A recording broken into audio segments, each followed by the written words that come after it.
What disappointed me is that there were less than 500 goons, basically. Less than 500. I don't understand how 500 goons can overpower thousands of people. Yet, most of them were just carrying sticks.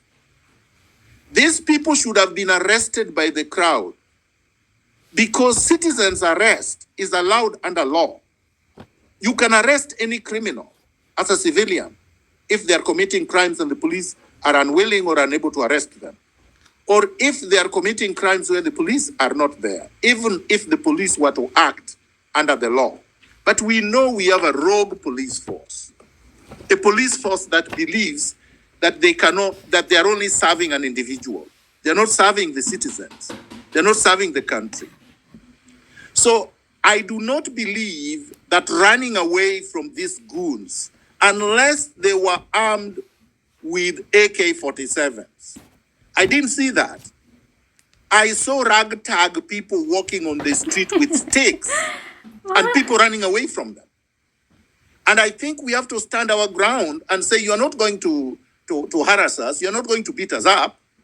If we are 10,000, 100,000, 200,000, why are we running away? Honestly, let us get a grip of ourselves. I know that a lot of people believe that it's better said than done, but I've seen very brave souls confronting them. Let us confront them. Let us not run away from Sudi's goons or Sakaja's goons, because you have a right to resist. You have a right to self-defense. Somebody cannot come to your home or come to your business and beat you up, and you turn the other cheek. We must tell the regime that turning the other cheek is not an option. People are going to exercise their right to self-defense. I agree with the businesses that said we are going to protect our businesses. They should. They should protect their businesses against looters. But they cannot turn their crude weapons on protesters who are not invading their premises. So, come to the statement that was made by the gentleman calling himself Academia. I agree with them. The more we are, the more impossible it is for anybody to do anything. If people had turned out in their millions, Ruto would be gone by now. And we would not be talking about goons. As long as Ruto knows that he can hire a few goons to harass people and then the majority of Kenyans will stop demonstrating, he will continue using them until 2027. Is it something that we can afford to go through? My respectful submission is that that should not be an option. We should not allow Ruto to basically plow his way through this mess by brute force. I come to a most important point here. Have we achieved anything? I have heard people say we have achieved what we set out to do. That Finance Bill 2024 is not there anymore. That's a big lie. That's a delusional thought. Finance Bill 2024 is not dead. In 2 weeks, it will be law. Because the Constitution says that in 21 days, if nothing happens, what Ruto purported to reject becomes law. And that's what he's waiting for. He's waiting for people to be divided. He's waiting for the protest to end. Finance Bill 2024 becomes law. And then things go on the way they have always gone on. That would be tragic. Because that would mean that Rex and others died for nothing, were murdered for nothing.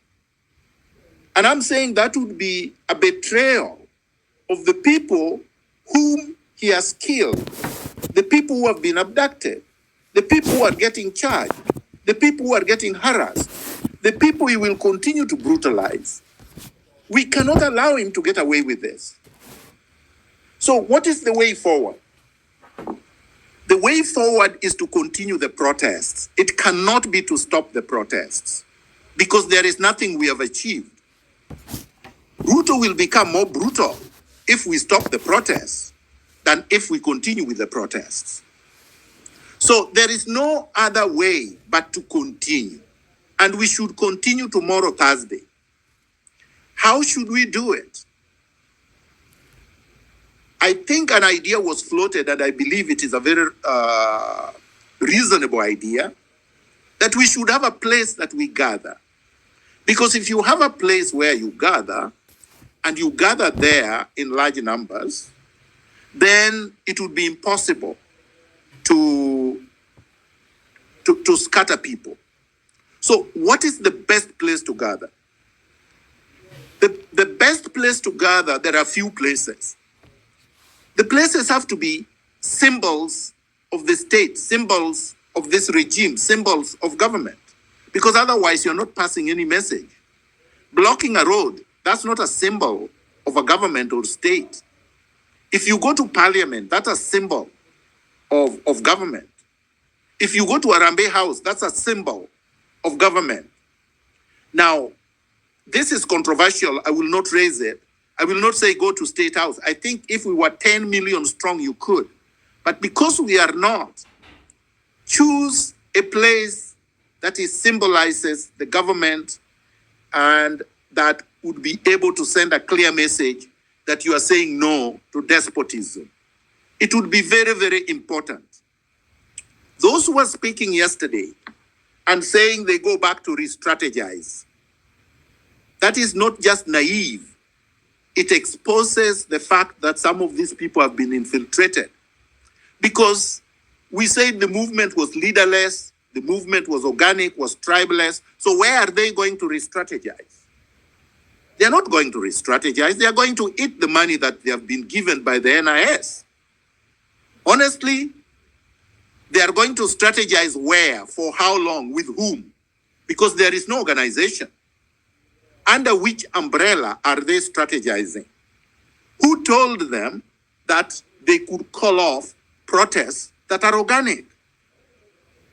So Kenyans who are angry with what is happening should continue to express their anger, should continue to express their disapproval, and should be able to go out there and exercise their rights under Clause 1 of the Constitution by occupying public places and registering their disapproval of how William Ruto has mismanaged the country.